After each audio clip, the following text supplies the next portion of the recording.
말씀 중심으로 해서 겸손하고 끈질긴 믿음을 배우자라는 제목으로 말씀 증거하도록 하겠습니다. 21절 말씀 먼저 보시면 예수께서 거기서 나가사 두로와 시돈 지방으로 들어가시니 라고 기록되어 있습니다. 이 마태복음 15장 21절부터 28절까지 말씀, 병행 구절은 마가복음 7장 24절부터 30절까지의 말씀입니다.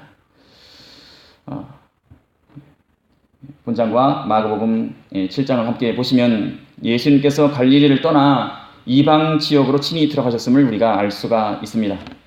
먼저는 유대 지방에서 말씀을 전파하셨지만 유대인들의 강한 반발에 부딪혀서 예수님께서는 복음을 거절하는 유대인들을 떠나서 친히 이방인들의 세계로 나아가셨음을 우리는 말씀을 통해서 확인할 수가 있습니다. 그때 22절에 무엇이라고 기록됐느냐? 가나안 여자 하나가 그 지경에서 나와서 소리질러 가로되, 이렇게 기록되어 있습니다. 가나안 여자. 마가복음에는 수로보니게 여자라 기록되어 있습니다. 수로보니게의 옛 이름이 가나안입니다. 가나안. 그 어떤 여자 하나가 그 지경에서 나와서 소리질러 예수님을 불렀습니다. 뭐라고 부르느냐? 주 다윗의 자손이여 나를 불쌍히 여기소서, 이렇게 말합니다. 주 다윗의 자손이여. 이것은 신앙이 없으면, 예수님에 대한 구세주에 대한 개념이 없으면 함부로 말할 수 없는 그런 개념인 것입니다. 주, 여기서 주란 말을 다윗의 자손이란 말과 결합시킨 것을 보면 이 여인은 주라는 표현을 단순히 주인이 아닌 보다 고차원적인 의미, 즉 구세주로 이해하고 있었음을 우리는 알 수가 있습니다. 다시 말씀드리면 다윗 왕의 약속된 후손으로서의 구세주와 관련되어 있음을 이 여인은 알고 있었던 것이 분명합니다. 당시 유대 지도자들은 예수님을 메시아로 인식하지 못하고 오히려 예수님을 배척하고 거부하고 반대했지만 그 유대 지도자들이, 유대인들이 하찮게 여겼던, 하나님께로부터 저주받은 자들로 경멸하고 무시했던 육체적인 불구자들, 죄인들, 이방인들, 여자들이 오히려 예수님께서 메시아 되심을 먼저 알아보고 그 예수님께 나왔음을 우리는 알 수가 있습니다. 22절에 그 여인이 예수님께 말씀드립니다. 나를 불쌍히 여기소서, 내 딸이 흉악히 귀신 들렸나이다. 나를 불쌍히 여기소서. 참으로 우리는 나를 불쌍히 여기소서라는 이 짧은 말에서 참으로 엄마로서, 부모로서 딸을 향한 애끓는 그 사랑을 우리가 느낄 수가 있습니다.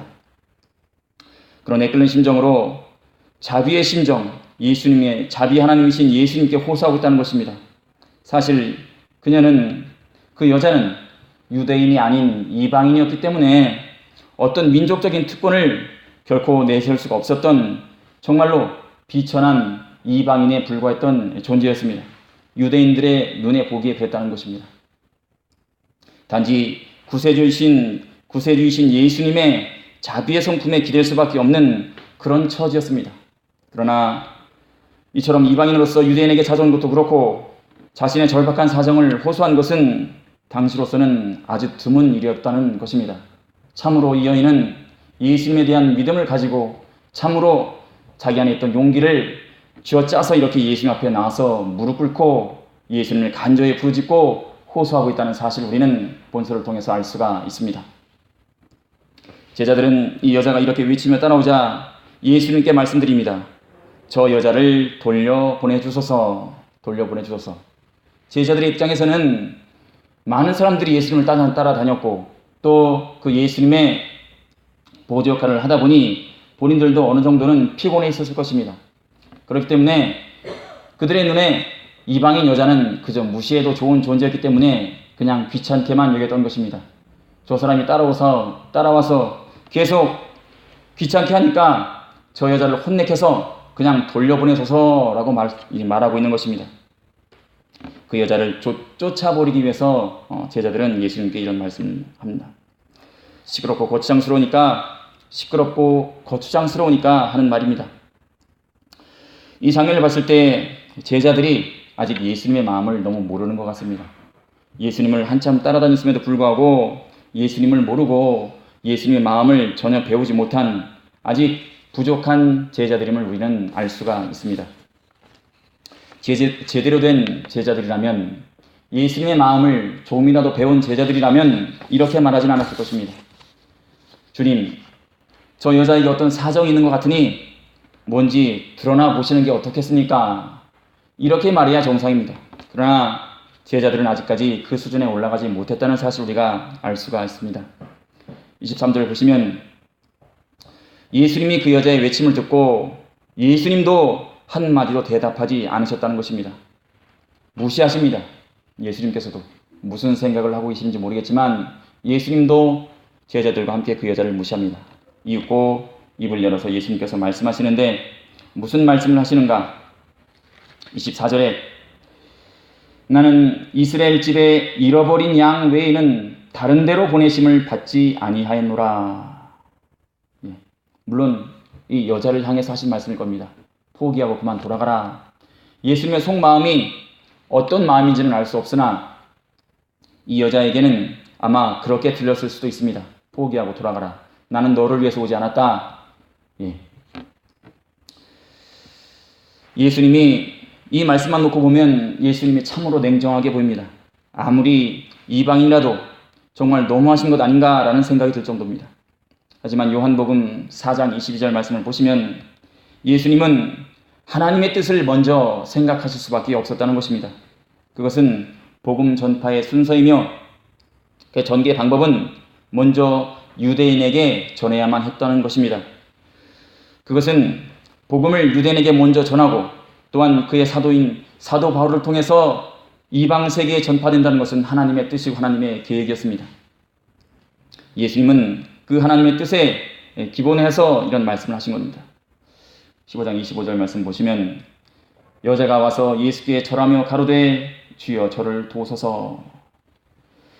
주여 저를 도우소서라는 말이 성경에는 딱 2번 기록되어 있지만 그러나 수도 없이 아마 간절히 외치고 또한 머리를 땅에 조아리고 했을 것입니다. 이 간절한 이 이방인 여자의 마음을 우리는 성경을 통해서 얼마든지 읽을 수가 있습니다. 포기하지 않고 예수님의 그 차가운 답변에 아랑곳하지 않고 무시하고 가시려는 예수님의 발 앞에 무릎 꿇고 예수께 와서 절하며 라고 기록되어 있습니다. 마가복음에 보시면 어떤 한 집에 들어가신 걸로 기록되어 있습니다. 한 집에 들어가셨는데 거기까지 그 여자가 쫓아와서 예수께 와서 절했다고 기록되어 있습니다. 절을 했다. 동양적인 의미에서는 머리를 땅에 조아렸다는 것을 의미합니다. 가나안 여자는 예수님과 제자들의 무시 그리고 냉대 그리고 그를 둘러싼 제자들의 방해에도 불구하고 방해하면 할수록 더욱더 가까이 접근해서 몇 번이고 무릎을 꿇고 땅에 머리를 조아렸다는 사실을 우리는 알 수가 있습니다. 그 여자의 간절한 절박한 심정을 우리는 여기서 알 수가 있습니다. 여기서 이 절하다 이 헬라 원어를 보면 미완료형으로 기록되어 있습니다. 미완료형은 어떤 의미를 가지는가? 연거푸 계속 같은 동작을 반복하거나 혹은 그 동작 그대로 계속 있었다는 것입니다. 그 여자는 자기의 자존심도 아랑곳하지 않고 계속 머리를 조아리고 연거푸 연신 절하고 있었다는 사실을 우리는 본문을 통해서 확인할 수가 있습니다. 그리고 입을 열어서 간절히 사정을 합니다. 나를 불쌍히 여겨주시옵소서. 나를 도와주시옵소서. 내 딸이 흉악한 귀신에 들렸나이다. 고쳐주시옵소서. 이런 말로 사정을 합니다. 성경에는 기록되어 있지만 우리는 이 말씀을 통해서 이 여자가 정말 진심으로 절박하게 정말 눈물을 흘리면서 간절하게 애원하고 있다는 사실을 우리는 알 수가 있습니다. 예수님이 침묵하면 할수록 외면하면 할수록 그 속을 아는지 모르는지 그저 모든 자존심을 다 버리고 모든 수고를 아끼지 않고 외면하면 할수록 더욱더 간절하게 예수님의 도움을 간청하고 있다는 사실입니다. 부모된 입장이라면 엄마라면은 이 마음을 이해할 수가 있을 것입니다. 자식을 사랑하는 부모의 마음, 특히 엄마의 마음, 차라리 내가 아프고 말지 더는 더 눈 뜨고 못 보겠다. 모정은 이렇게도 강한 것입니다. 아마 엄마니까 가능한 일인지도 모르겠습니다. 이 간절한 사정, 이것을 다 지켜보고 계셨던 예수님께서 26절에 말씀하십니다. 그러나 이 말씀은 지금까지 하셨던 말씀 그 중에서도 가장 모진 말씀입니다. 뭐라고 말씀하시느냐?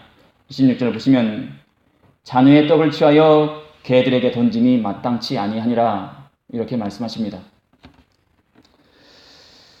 자녀의 떡을 취하여라는 것은 무슨 뜻인가? 자녀라는 것은 이스라엘 백성들을 가리킵니다. 자녀의 떡은 이스라엘 백성에게 줄 하나님의 축복을 가리킵니다. 다시 말씀드리면 이스라엘 백성들을 위해 준비한 하나님의 축복을 가지고 그것을 이방인들에게 던져줄 수 없다라는 것이 예수님의 답변입니다. 이 말씀은 사실 복음을 받아들임에 있어서 유대인들에게 그 우선권이 있음을 가리키는 말씀이지만 오해하기에 따라서는 아주 심한 말로 들릴 수가 있습니다. 예수님 말씀대로 복음 전파의 순서는 먼저 유대인에게 전해져야 했고 그 다음이 이방인에게였으며 본격적인 이방 전도는 예수님이 부활하신 이후 사도 바울을 통해서 진행되어야 하는 것이 바로 하나님의 계획이었던 것입니다. 이방인들에게 복음을 전하기에는 아직 때가 일렀던 것입니다. 이방인을 상대하기엔 아직까지 예수님께서 하실 일이 많이 남아 있었습니다. 그것이 하나님의 계획이었습니다. 개들에게 던져주는 것이 마땅치 아니하니라. 이 성경에서 개라는 말은 이스라엘 사람들의 경멸의 대상인 이방인이나 이단자를 가리키기 위해서 자주 사용되었던 것입니다. 시편 59편 6절에도 그렇게 나쁜 뜻으로 사용된 기록이 있습니다. 그러나 예수님께서 여기서 사용하신 개라는 단어는 그 경멸의 대상인, 시편에 기록되었던 경멸의 대상인 들개나 나쁜 개를 의미하는 것이 아니라 집안에서 기르는 애완용 개나 강아지를 뜻합니다. 헬라어 자체로도 단어 자체가 다르다고 합니다. 그러니까 예수님은 단순히 선택된 민족이 아니라는 의미에서 이방인들이라는 의미로 개라는 단어를 사용하셨습니다. 하지만 그래도 그렇지 사람한테 아무리 귀여운 개라도 개는 개입니다. 사람한테 개라고 부르면 좋아할 사람 없을 것입니다. 아무리 이방인이라도 같을 것입니다. 애완용 개나 들개나 똑같은 개입니다. 사람은 사람으로 부를 때 당연히 욕이지 사람을 짐승으로 부르면 그것은 욕입니다. 더군다나 그 여자가 개면은 그 여자의 부모도 개고 딸도 개가 되는 것이기 때문에 듣기에 따라서는 아주 상당히 기분 나쁘게 들렸을 수도 있습니다. 만약에 이 여자가 믿지 않는 사람이었다면 아마 여기서 돌아섰을 것입니다. 혹시나 했더니 당신도 어쩔 수 없는 유대인이었군. 아주 교만하군. 아주 실망하면서 당신이 메시아라면 난 메시아 엄마요, 선생이요, 이런 식으로 욕을 하고 그 자리에서 돌아섰어도 이상한 일이 아니었을 것입니다. 그러나 이 여자가 이어서 예수님께 답변을 합니다. 그 여자의 대답이 우리를 놀라게 합니다. 뭐라고 하는가? 15장 27절 말씀 보시면 여자가 가로되 주여 올소이다마는 개들도 제 주인의 상에서 떨어지는 부스러기를 먹나이다 하니. 옳습니다 라고 얘기합니다. 옳습니다. 이상하게도 이 여자는 자신을 개라고 하는데도 구세주시여 당신의 말씀이 옳습니다 라고 고백합니다. 당신이 말씀하시는 대로 저는 개가 맞습니다. 이 가나안 여자는 하나님의 질서에 의해 유대인들에 비해 이방인인 자신들이 선택받지 못한 족속이고 또한 하나님 앞에서 어떠한 권리도 갖지 못한 자들, 즉 개들임을 솔직하게 인정합니다. 당신께서 내게 개만한 가치밖에 없다고 말씀하신다면, 구세주이신 당신께서 그렇게 말씀하신다면 당신의 말씀이 옳습니다. 이렇게 고백하는 것입니다. 이 여자의 믿음, 참으로 놀라운 겸손이고 믿음이라 하지 않을 수가 없는 것입니다. 아마도 예수님께서는 이 부분에서 속으로 크게 놀라셨을 것입니다. 예수님을 더 놀라게 했던 것은 이 여자의 다음 말입니다. 개들도 제 주인의 상에서 떨어지는 부스러기를 먹나이다. 이 여자가 예수님께 말씀드립니다. 이 가나안 여자는 자신이 개 취급을 받는 이방인으로서 메시아가 베푸시는 구원과 은혜의 식탁에 참여할 수는 없다고 하여도 최소한 하나님의 무한하신 자비의 일부는 얻을 수 있다, 이렇게 확신하고 있었던 것입니다. 예수님이 사랑이시고 불쌍히 여기시는 좋으신 하나님이시며 구세주라는 사실에 대한 확신이 바로 그 여자에게는 있었다라는 것입니다. 그 여자는 이렇게 말하고 있는 것입니다. 저는 당신들처럼 아브라함의 자손이 아니기에 아무런 권리 주장도 못할 뿐 아니라 하지도 않을 것입니다. 다만 저는 가장 비천한 피조물의 목만이라도 아주 조금이라도 주시기를 원합니다. 세상에 주시어 불쌍히 여기실 줄 아시는 사랑의 구세주시어 부디 나를 불쌍히 여기소서. 그러면 내가 살겠나이다 라고 말하고 있는 것입니다. 15장 28절 보시면 이에 예수께서 대답하여 가라사대 여자야 내 믿음이 크도다 내 소원대로 되리라 하시니, 사실 원문을 보시면 여자야 라는 단어 앞에 오 라는 감탄사가 들어있습니다. 오 여자야 내 믿음이 크도다 내 소원대로 되리라. 이 감탄사는 예수님께서 깜짝 놀라셨음을 말씀하십니다. 어떻게 이방인 가운데 이런 믿음을 가진 자가 있을 수 있는가? 예수님도 놀라지 않을 수가 없었다는 것입니다. 예수님의 믿음에, 여자의 믿음에 예수님이 감탄했다는 것입니다. 이렇게 이방인이 이런 훌륭한 믿음을 어떻게 가졌을까 생각하셨을 것입니다. 그리고 그 여자에게 말씀하십니다. 내 믿음이 크도다. 내 믿음이 크도다. 이렇게 말씀하시면 예수님께서는 칭찬하시며 그리고 말씀하십니다. 내 소원대로 되리라. 그리고 28절 보시면 그 즉시 그의 딸이 나으니라 라고 기록되어 있습니다. 칭찬받은 이방인의 믿음은 우리가 잘 아는 대로 누가복음 7장 9절에 헬라인 백부장에게도 예수님께서 이렇게 칭찬하셨습니다. 자기 하인이 병듦을 보고 말씀만 하시면 내 하인의 병이 낫겠나이다 라고 이방인 백부장이 예수님께 말씀드리자 예수님께서는 그 믿음을 보고 놀랍게 여기시며 내가 이스라엘 가운데서 이런 믿음을 본 적이 없다라고 말씀하셨습니다. 먼저 부름받고 하나님의 많은 기적을 조상으로부터 듣고 또한 성경책을 가졌으며 하나님의 많은 기적을 체험하고 예수님께 불림을 받아 배워도 유대인들은, 이스라엘은 은혜를 잊고 또한 우상을 섬기고 율법을 범하고 예수님을 십자가에 못 박고 배신하고 도망가고 그렇습니다. 그러나 이 이방인들은 부당한 대우에도 불만이 있어도 따지려는 생각을 온전히 접어두고 주님의 뜻에 온전히 순복한 아주 귀한 믿음을 가졌다는 것을 우리가 본문을 통해서 확인할 수가 있습니다. 주님의 말씀이 옳습니다. 자기가 개처럼 취급받는 데에도 주님께서 그렇게 말씀하시면 주님의 말씀이 옳습니다 라고 고백합니다. 자기 생각엔 예수님이 뭔가 잘못하고 계시는 것 같아도, 하나님께서 지금 나에게 뭔가 잘못하고 있는 것 같아도 예수님께서 그렇게 말씀하신다면, 하나님께서 나에게 그렇게 하신다면 그래도 하나님이 옳습니다. 그렇게 하나님을 인정하고 수긍하는 믿음, 그 뜻대로 이루어져서 하는 믿음인 것입니다. 그녀는 그렇게 겸손한 믿음을 가졌습니다. 그러나 딱 한 가지, 그녀는 하나님이 긍휼을 베푸시는 사랑의 하나님이라는 사실을 붙잡고 이렇게 용기를 쥐어짜서 주님 앞에 나와서 섰다는 사실입니다. 그 긍휼을 베푸시는 사랑의 하나님이라는 사실만을 굳게 잡고 희망의 끈을 놓지 않고 차갑게 거절당해도 예수님 앞에서 떠나지 않는 끈질긴 믿음을 이 여자는 가졌다는 것입니다.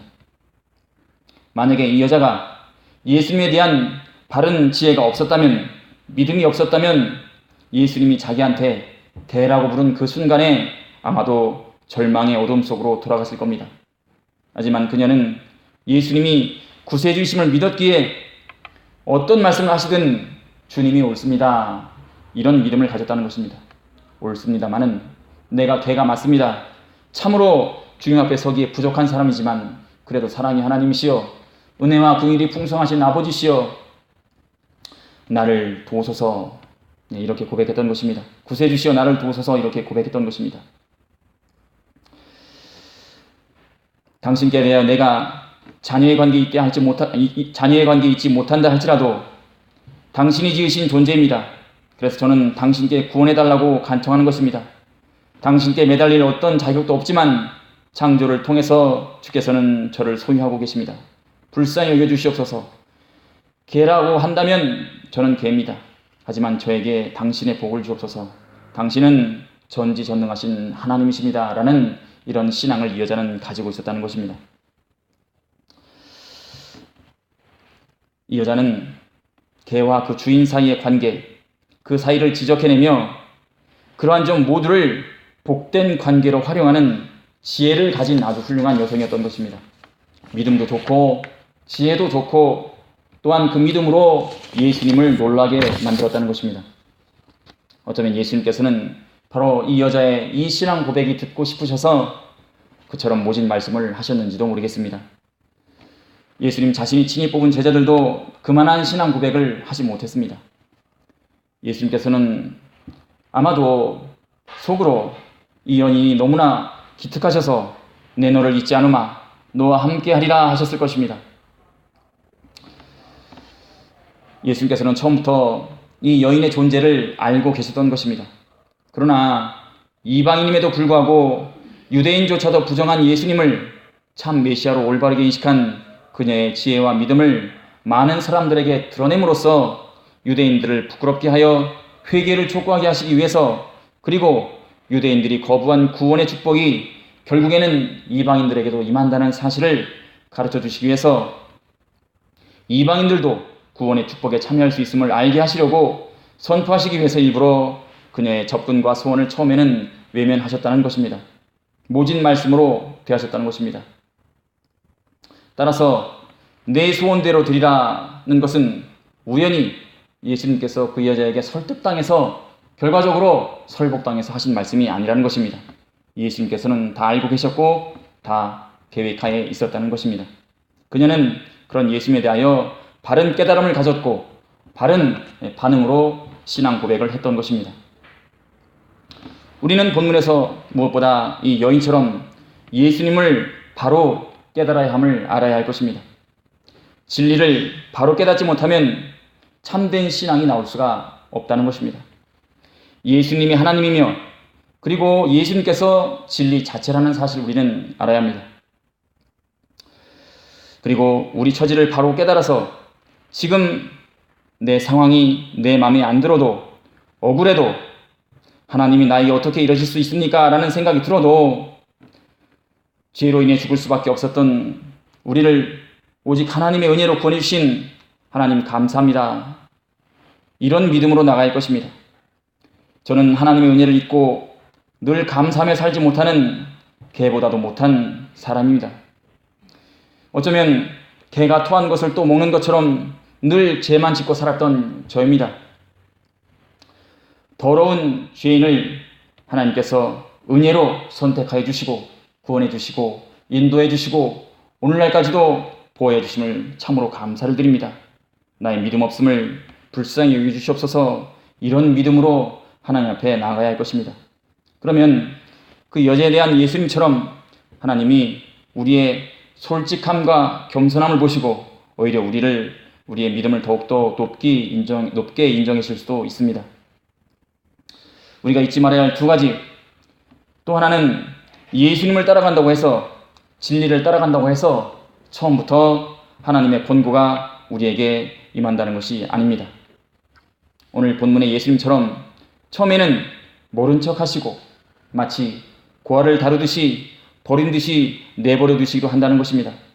그때에도 주님의 능력과 권세 앞에 자신의 모든 것을 내려놓고 무엇보다 내 생각을 내려놓고 무릎 꿇고 자신은 아무것도 아님을 고백하는 믿음으로 예수님 앞에 서야 할 것입니다. 그런 믿음을 보시고 예수님께서는 그 여자를 보고 놀라셨던 것처럼 우리를 보고 또 놀라실 것입니다. 마지막으로 세 번째, 우리가 이 여자에게 배울 것은 우리는 끝까지 진리를 따라가는 것이 중요하다는 것입니다. 끝까지 따라가려면 자기를 부인해야 합니다. 내 생각을 버리고 참고 견뎌야 한다는 것입니다. 이 여자가 정말 그 상황에서 정말 자존심 상하고 분하고 억울했을 수도 있지만, 그러나 그 안에는 신앙이 있었기에 그렇게 간절하게 끝까지 매달려서 예수님의 복을 받을 수가 있었다는 것입니다. 우리가 믿는다 하면서도 우리에게 사실은 지난날에 포기가 너무 빨랐다는 것을 우리가 인정하지 않을 수가 없습니다.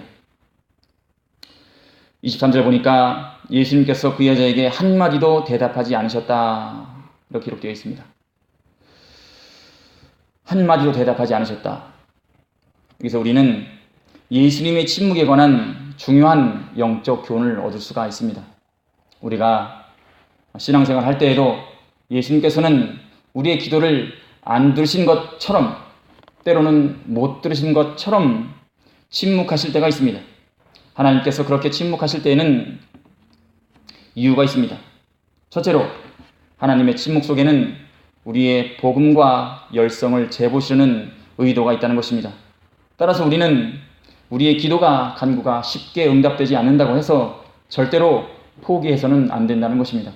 하나님께서는 우리의 믿음을 저울로 재듯이 재고 계신다는 것입니다.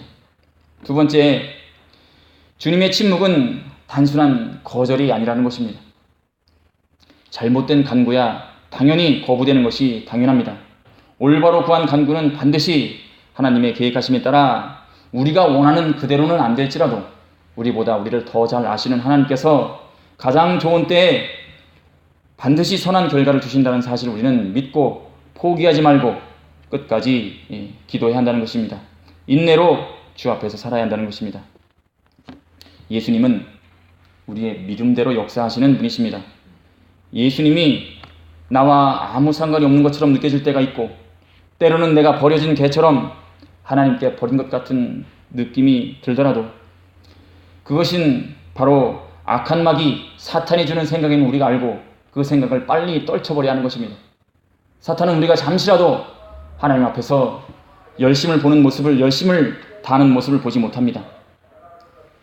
무슨 일이 있더라도 예수님께서는 결코 우리를 버리지 않는다는 사실, 온 세상이 우리를 버려도 예수님만큼은 나를 버리지 않는다는 사실을 굳게 붙잡고 그 여자처럼 예수님을 따라가시는 여러분과 제가 되길 바랍니다. 끝까지 따라가면 이 세상에서도 마침내 예비하신 큰 은혜와 축복을 우리가 받을 수가 있습니다. 이처럼 끝까지 따라가는 신앙이 예수님을 놀라게 하고 예수님께서 인정하는 신앙입니다. 예수님을 기쁘게 하는 신앙입니다.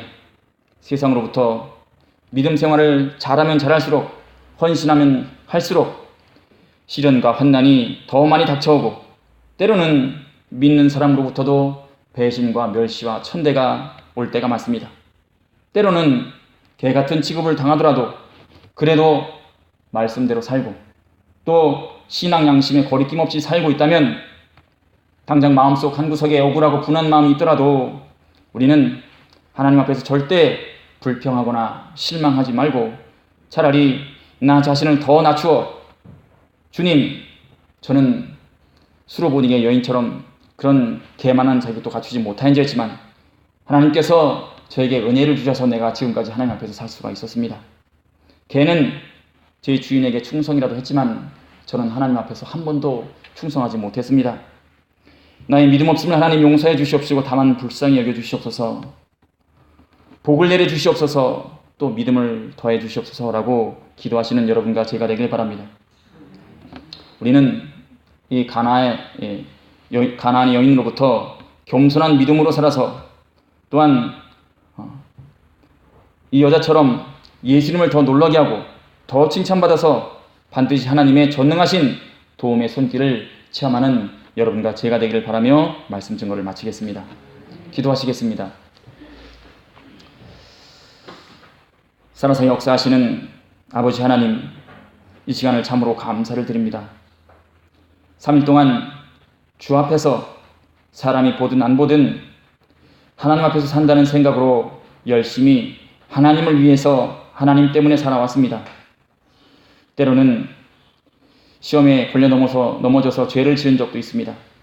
하나님, 저희들의 믿음 없음을 불쌍히 여겨주시옵시고 지었던 죄는 또 짓지 않도록, 그래서 우리가 하나님 앞에서 열심히 사는 모습, 참되게 사려는 모습, 하나님께 영광 돌리는 그 모습만으로도 이 땅에서 증거가 되고 하나님께 영광이 되는 저희들의 신앙생활이 될 수 있도록 하나님 인도하여 주시옵소서.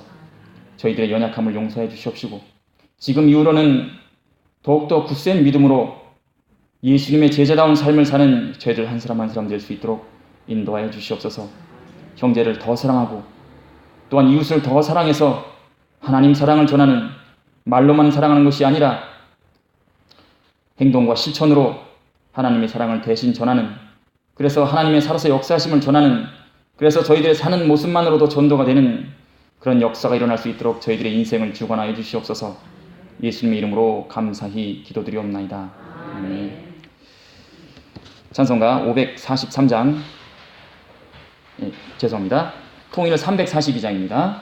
342장 찬송 드리겠습니다.